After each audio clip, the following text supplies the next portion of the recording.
Okay, think about it for a second.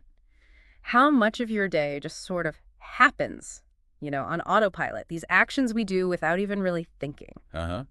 It's like habits are the invisible architecture of our lives. Right. And someone once said that civilization itself, well, it advances by basically increasing the number of things we can do without thinking, frees up the brain. That's a great way to put it. Well, That yeah. really is the power of habits. They shape, almost everything. Health, work, relationships, often totally under the radar. And that's exactly what we're diving into today. We've looked at a ton of information, really digging into the science of how habits form. Yeah, there's so much out there. There really is, and it can feel overwhelming. So our mission here is to kind of cut through all that noise, Yeah. pull out the insights that can genuinely help you understand and maybe change your own habits. Because, let's be real, you look online and it's just a flood of tips, Yeah, right? yeah. Often sold as the one way. But what the research and our sources really point to is it's much more personal. What works wonders for me might do absolutely nothing for you. Okay, so let's unpack that because this isn't about giving you like a magic bullet recipe. No, not at all. It's more about offering a framework, maybe, a way to think about why you approach habits the way you do, so you can figure out what strategies actually have a shot at working for you. Exactly. And a really good starting point for understanding that difference between people is how we all react to expectations. Expectations, like from work. Well, yes, outer expectations like deadlines or requests from others, Hmm. but also inner expectations, the goals we set for ourselves, the promises we make to ourselves, Oh, okay. Inner and outer. Got it. and how we respond to those two types of expectations. Hmm. That brings us to this concept called the four tendencies. Yes. The four tendencies. I remember reading about this. It was such an aha moment. It's like a lens for understanding why people tackle habits so differently. So, yeah, give us the quick overview. What are these four? Okay, so the framework basically maps out four main ways people respond to those inner and outer expectations. You've got upholders, questioners, obligers, and rebels. Upholders, questioners, obligers, rebels. Okay. And each group has a pretty distinct way of dealing with what they want to do versus what others want them to do. Let's break them down. First up, upholders. Who are they? What's their deal? Upholders, well, they respond readily to both inner and outer expectations. So if they decide to do something for themselves, they generally do it. If someone else asks them to do something reasonable, they do that too. So they're good with New Year's resolutions and meeting work deadlines. Pretty much, yeah. They often find it relatively straightforward to stick to plans and schedules without needing a lot of external pushing. The key thing is that ability to meet their own expectations. Okay, self-starters. Makes sense. Now, questioners. I have a feeling I know some of these. Ah, probably. Questioners, as the name suggests, question all expectations. Inner, outer, doesn't matter. They need to understand the why. They won't just do something because you told them to. Exactly. Or even because they told themselves to, necessarily. It has to make sense to them. Yeah. They need reasons, logic, justification. If the expectation seems arbitrary or inefficient, forget it. Right, the why people. Okay, got it. Then obligers. You mentioned this one is pretty common. Very common, yes. Obligers are great at meeting outer expectations. They're the reliable colleagues, the dependable friends. They hate letting other people down. Oh, okay. But they often really struggle to meet inner expectations, the things they want purely for themselves. Those tend to fall by the wayside. Ah, so they need that external push. Precisely. External accountability is the magic ingredient for obligers. They need that sense that someone else is expecting it, counting on them, or will be let down if they don't follow through. Okay, this is clicking. I can think of people like this. Maybe even you listening feel this way sometimes. Can you give an example related to habits? Sure. So an obliger might genuinely want to say exercise more. Yeah. They know it's good for them. They want the benefits. Mm-hmm. But they'll only consistently go to the gym if they've signed up for a class or paid for a trainer or promised a friend they'll meet them there. That outer structure or commitment is what makes it happen. Right, otherwise it just doesn't. Often, yeah. And another thing with obligers is they can really struggle to say no, which means they can get overloaded, even burnt out, because they're prioritizing everyone else's expectations over their own needs or goals. Oh, that sounds tough. Okay, so the last one, rebels. They sound interesting. Rebels definitely march to their own drum. They resist all expectations, inner and outer alike. All of them, even their own. Yep. Their driving force is freedom, choice, authenticity. If you tell a rebel they have to do something, even if it's something they wanted to do 5 minutes ago, They suddenly don't want to do it anymore. exactly, there's this immediate internal resistance. One rebel in the source material talked about feeling this stop sensation even with simple things, like being asked to empty the dishwasher just as they were about to do it anyway. Whoa. So how on earth do rebels form good habits? It sounds like a nightmare. It's tricky. They can adopt consistent behaviors, but they have to frame it differently. It has to feel like a choice they are freely making today, Not an obligation. never an obligation. They might focus on their identity. I'm the kind of person who chooses to eat healthy today, rather than thinking I have to stick to this diet. The moment it feels imposed, even by their past self, the resistance kicks in. Fascinating. We really are all wired so differently. And you said most people fall into the questioner or obliger camps. Yeah, those tend to be the largest groups, Yeah. with upholders and rebels being somewhat smaller categories. So why is knowing your own tendency, upholder, questioner, obliger, rebel, why is that so foundational for changing habits? Because it tells you what kind of strategies are likely to actually work for you and which ones are probably doomed from the start. Right. It's like, if you're an obliger and you try a strategy that relies purely on your own internal motivation and willpower, you're playing against your own nature, you're probably going to struggle. But if you know you're an obliger. Then you know you need to build in that external accountability.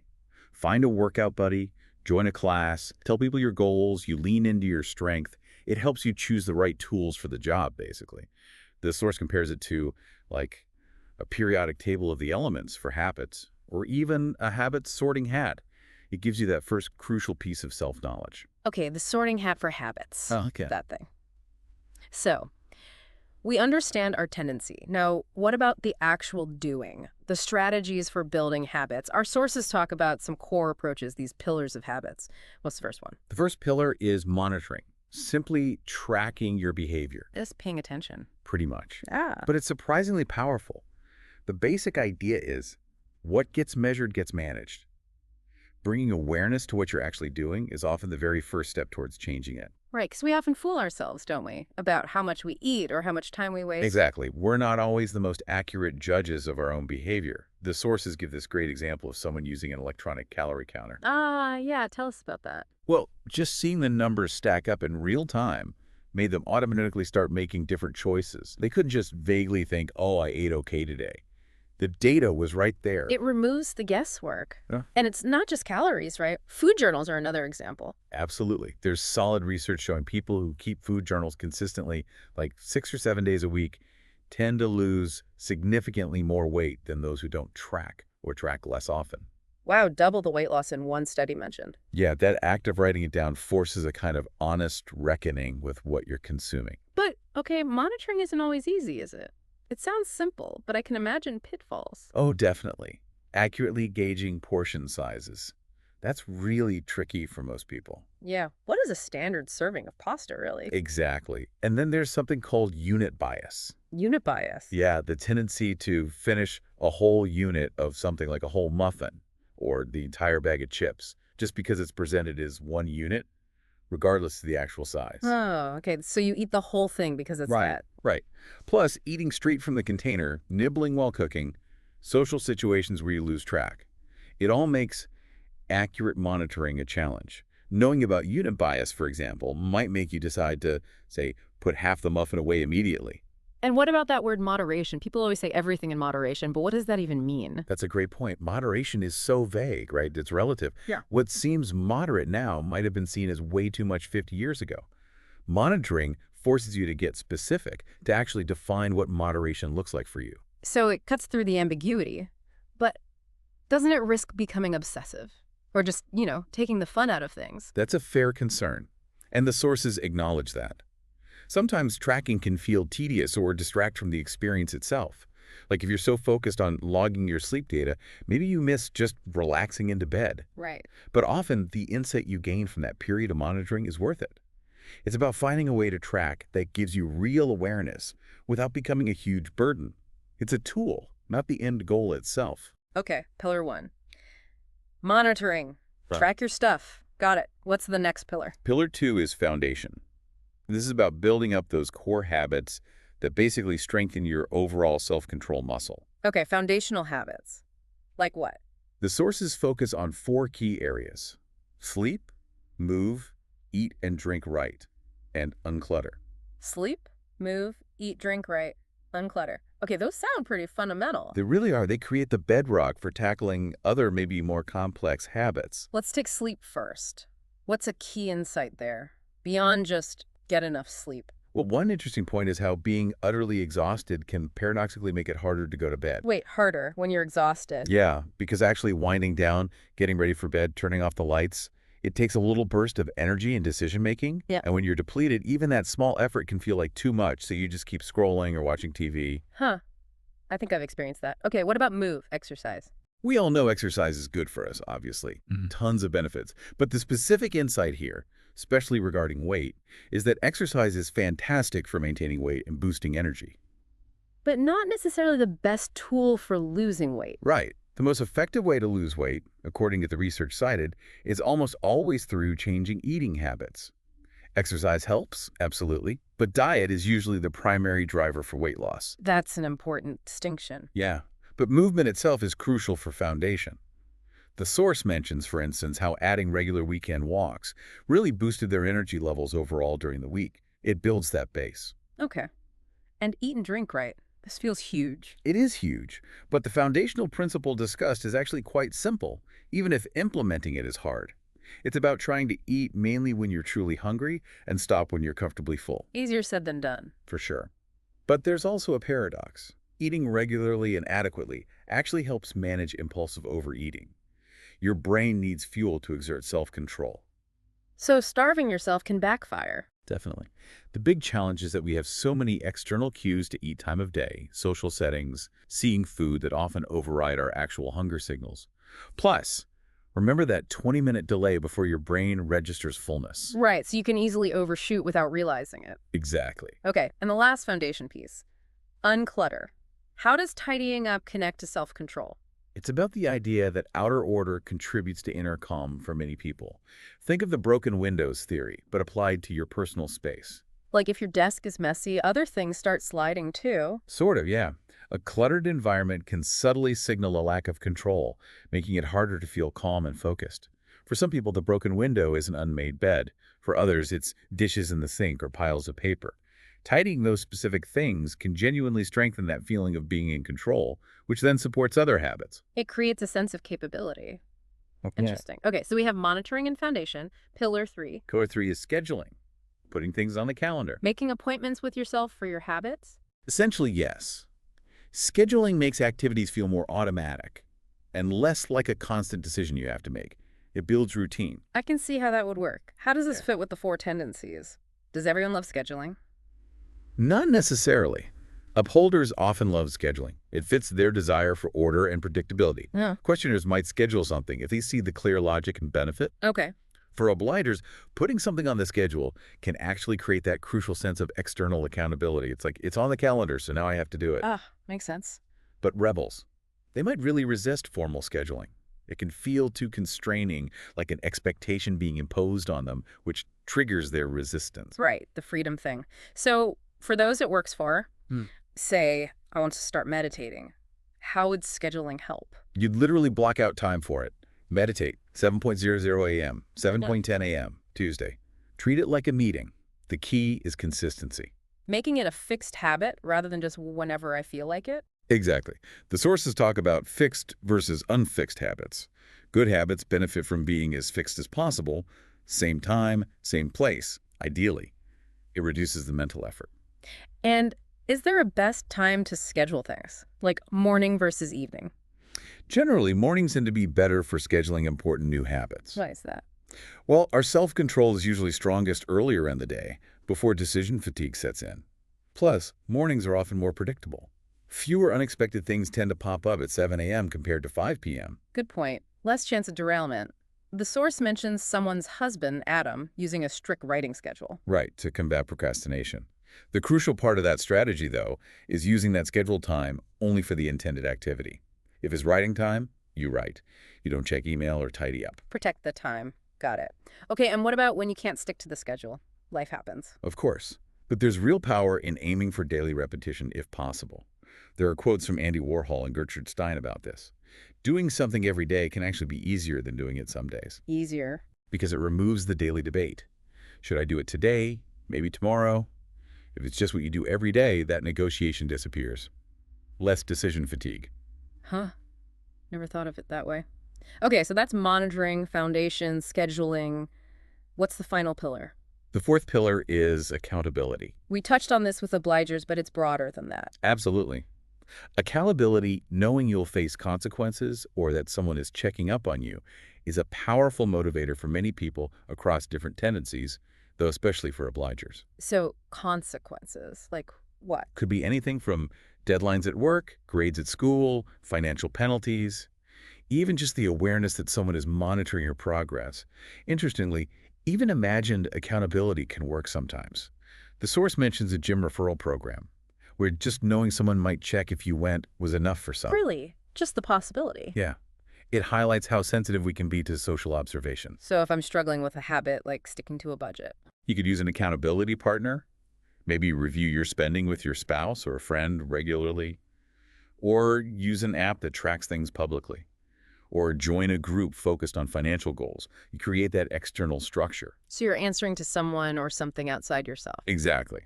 The source gives that example of the computer science professor trying to meet less often with grad students Oh, yeah. and realizing that different students needed different levels of that built-in accountability to Right. keep making progress. It really depends on the person and their tendency. It really drives home how tailored these strategies need to be. Okay, those four pillars, monitoring, foundation, scheduling, accountability, give us a really solid toolkit. They do. They cover a lot of the core mechanics of habit change.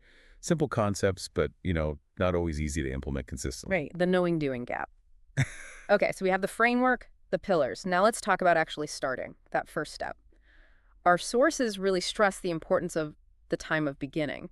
Why is getting started such a big deal? Because every new thing has what you could call an ignition cost. Ignition cost, like starting a car. Kind of. It's the initial effort needed just to get going. Think about going to the gym sometimes. The hardest part is just getting out the door, right? Getting changed, packing your bag. Totally. The workout itself can feel easier than the getting there part. Exactly. Established habits kind of automate that ignition process, so it feels less effortful.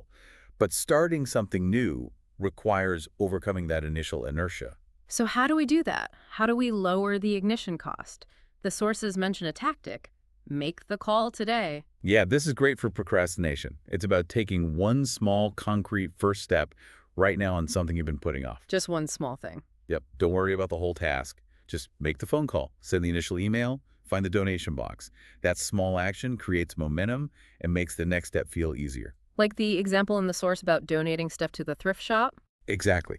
The person had been putting it off, but just making the call to schedule the pickup suddenly made the whole task seem doable. It broke the inertia. And the flip side is also true, right? If you stop doing a habit, you lose that momentum. Absolutely. Stopping breaks the flow. That's why that yoga instructor strategy of telling clients not to completely stop for the summer, even if they just do a little bit, is so smart. It keeps the habit alive. Maintain the momentum, and that leads to the don't break the chain strategy, doesn't it? Yes, that's attributed to Jerry Seinfeld. It's a really simple but effective visual technique. How does it work again? You get a big calendar. Every day you do your habit, say, writing for 15 minutes, you put a big red X on that day. Okay. Pretty soon, you have a chain of X's. And your only job then becomes, don't break the chain. So you see the streak building up and you don't want to ruin it. Exactly. It taps into our desire for consistency and that little dopamine hit of accomplishment, seeing the chain grow longer.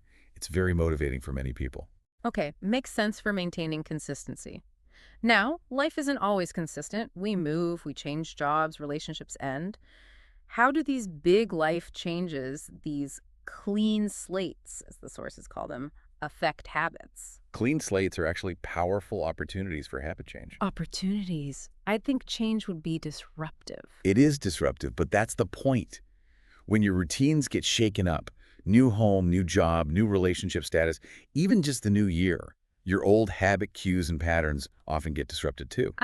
So the old autopilot gets switched off for a bit. Exactly. And that creates an opening to consciously insert new habits. It's often easier to start fresh in a new context than to fight against ingrained routines in a familiar one. The magic of the beginning, the source calls it. Right. There's often this burst of energy and optimism when things are new. We want to start off on the right foot. The key is to be intentional during these periods. How so? Be mindful of the habits you establish right at the beginning of that clean slate, because they can stick surprisingly quickly. The source gives a personal example of an email checking habit that really solidified right after a move. What you think is temporary can easily become permanent. That's a really important point. What we do in those first few weeks can set the pattern for a long time. All right, so that's gradual change during transitions. But sometimes change happens suddenly, right? The lightning bolt. Yes. The lightning bolt strategy describes those moments of sudden, dramatic habit transformation. Like a bolt from the blue? Pretty much. It's triggered by maybe a new piece of information, a powerful realization, or some significant experience that just instantly changes your perspective and your behavior. Mhm. No gradual steps, just bam, change. Wow. Examples. Someone might read an article about the environmental impact of meat and become vegetarian overnight, or hear one comment about their language and decide to stop cursing immediately. It's a profound, immediate shift. That sounds amazing, but also rare, and probably not something you can plan for. Exactly. It's powerful when it happens, but it's not really a strategy you can implement in the same way as, say, scheduling. It's more something that happens to you. But the source suggests even small things, a single sentence, a brief encounter, can sometimes trigger it. So keep your mind open, I guess. And what about change driven by our own experiments? The data point of one. This highlights how powerful our own direct experience is. You can read all the studies in the world about the benefits of, say, getting more sleep, but actually experiencing how much better you feel after a week of consistently getting 8 hours. That personal data point of one is often far more convincing than anything else. It makes it real for you. Totally. Oh. But, as the source points out, while that personal proof is powerful for you, it doesn't always make it easy to convince others. Right, like the example of the sister with type 1 diabetes and the low-carb diet suggestion, just because it worked for one person. Exactly. Persuading others, especially when it involves perceived restrictions or significant changes, is often really difficult, even with your compelling data point of one. Yeah, changing someone else's habits is a whole other ballgame. Okay, so that brings us to navigating the trickier parts. Desire, making things easy or hard, and all those excuses we make. Right. How do we deal with temptation and stay on track when things get tough? Let's start with temptation. The sources talk about two main styles, abstaining versus moderating. What's the difference? Okay, so abstainers find it easier to give something up entirely, rather than trying to have just a little bit. Like the host speaker in the source with sweets, easier to have none than to try and eat just one cookie. Exactly. For abstainers, the constant negotiation of how much is okay is stressful. Saying no completely simplifies things and can even reduce cravings over time. Okay. And moderators. Moderators are the opposite. They feel constrained and rebellious if they're told they can never have something. They thrive on having small, planned indulgences. For them, total restriction backfires. So knowing whether you're naturally an abstainer or a moderator with a particular temptation is key. Absolutely. Trying to force yourself into the wrong strategy for you is likely to fail. Makes sense. What about making things easier or harder?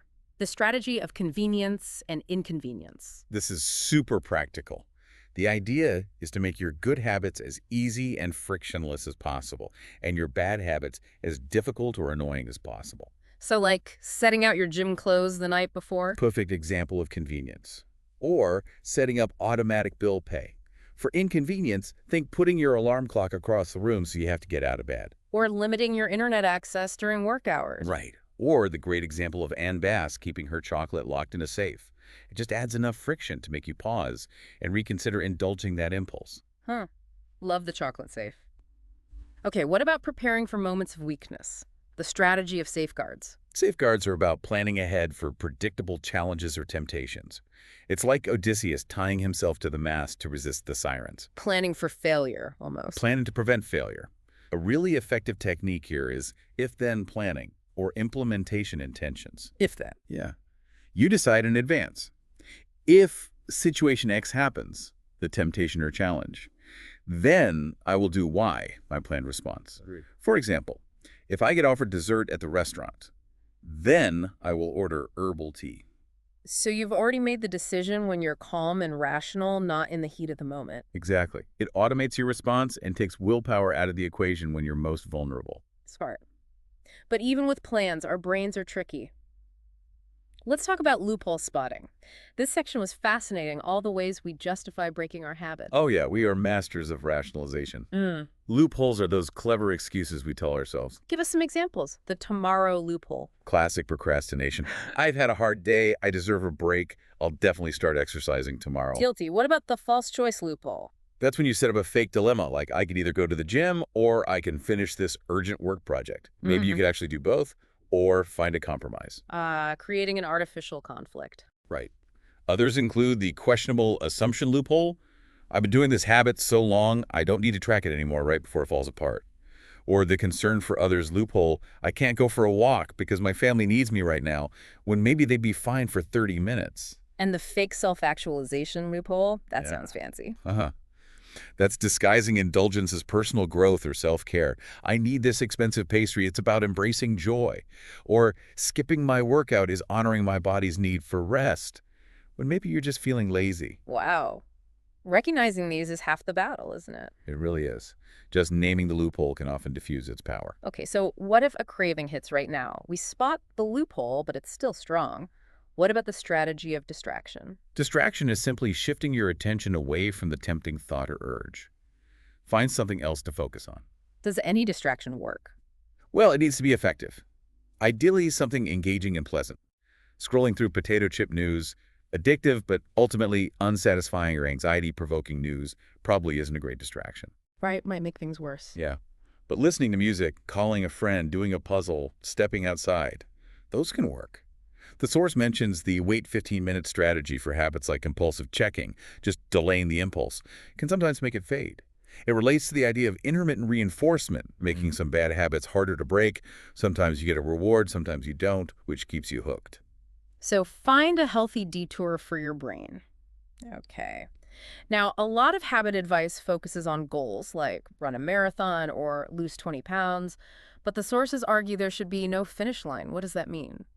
It means thinking of habits not as projects with an end date, but as ongoing practices for life. Why is that important? Don't goals motivate us? Goals can motivate us in the short term, yes. But the problem with the finish line is, what happens after you cross it? You stop. Often, yes. The motivation tied to that specific goal disappears, and the habit can unravel. Studies mentioned on quitting smoking or using seatbelts found that rewards tied to reaching a goal sometimes actually undermined long-term adherence once the reward was gone. Wow, that's counterintuitive. So rewarding yourself for hitting a milestone might backfire. It potentially can, if the habit itself isn't seen as inherently valuable or just part of your routine. There's also the blast start idea, going really intense for a short period. It can jumpstart things, but sustaining it after that initial blast finishes is the real challenge. So if rewards aren't always the answer, what about treats? The sources make a distinction. Yes, this is important. A reward is earned for achieving something specific. A treat is something you give yourself just because, for pleasure and self-care, not tied to performance. So not I can have ice cream because I went to the gym, but just I feel like some relaxing tea right now. Exactly. Treats aren't conditional. They help boost your sense of well-being and self-command without being tied to a specific accomplishment. They make you feel cared for, which paradoxically can strengthen your resolve for your healthy habits. Creating a list, a menu of healthy treats you enjoy can be really helpful. Treats as fuel for self-control. I like that. Okay, and another strategy for motivation. Pairing, linking things together. Right. Pairing is connecting a habit you want to build with something you already enjoy doing. Like the classic example of only watching your favorite show while you're on the treadmill. Perfect example. Ah, Or only listening to that addictive podcast when you go for your daily walk. You leverage the enjoyment of one activity to pull you into the other. can you use it the other way to stop bad habits? Sure. You could pair an undesirable habit with something slightly unpleasant or inconvenient, though that's maybe less common. The main power is in making the desired habit more appealing. Okay, makes sense. So we've covered a ton of strategies, but underlying all this seems to be a need for self-understanding, the strategy of clarity and identity. Absolutely fundamental. Clarity means being really clear on your values, what truly matters to you, and clear on the specific actions you need to take. Vague intentions like be healthier are much less effective than walk for 30 minutes every morning. And saying I don't versus I can't. Yes. Framing matters. Saying I don't eat sugar feels like a choice aligned with your identity, whereas I can't eat sugar feels like a restriction imposed on you. It's empowering. And that connects directly to identity, right? How we see ourselves. Massively. Who you believe you are shapes your actions profoundly. If you shift your identity from someone who hates exercise to someone who is active and enjoys moving my body, The behavior is more likely to follow. much more likely. Yeah. It feels congruent. Research shows that framing things in terms of identity, like encouraging people to be a voter instead of just to vote, can increase follow-through. So we should consciously choose identities that serve us. Yes, and maybe let go of identities that are holding us back. The source gives a personal example of realizing they didn't have to be a person who finishes every single book they start, or even clinging too tightly to the person who meditates identity when it wasn't serving them anymore. That's quite profound. Be intentional about the labels we give ourselves. Uh, Okay, one last major factor. The influence of others. right. We don't form habits in a vacuum.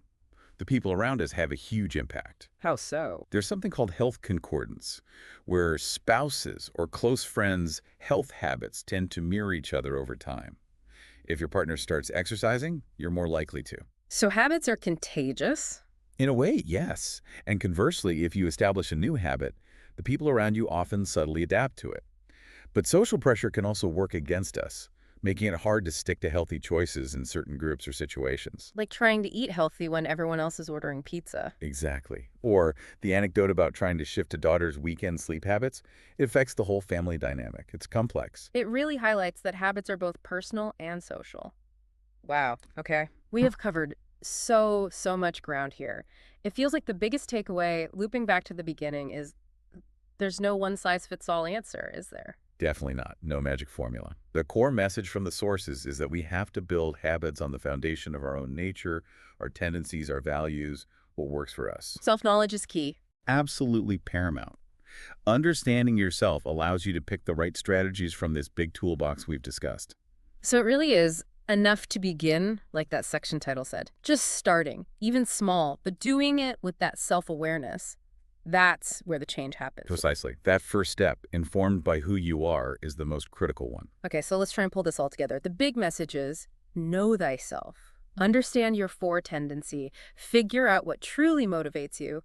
Get clear on your values. Right. And then use that knowledge to strategically choose from all these techniques: monitoring, foundation, scheduling, accountability, convenience, safeguards, pairing, clarity, identity, picking the ones that fit you. We've gone through so many, from tracking your food to locking up your chocolate, from if-then plans to the power of not breaking the chain. It's a whole toolkit. It really is. So as a final thought for you listening, something to maybe mull over after this deep dive. Yeah, consider this. Based on everything we've talked about, what's one small, specific habit you can maybe start monitoring, or perhaps even schedule into your life starting today or tomorrow? Just one small thing informed by what you've learned about yourself. That's a perfect question to end on, a practical first step. And of course, if you want to go even deeper, the original source material has tons more detail and stories. Thank you so much for joining us on this deep dive. Yeah, thanks for listening.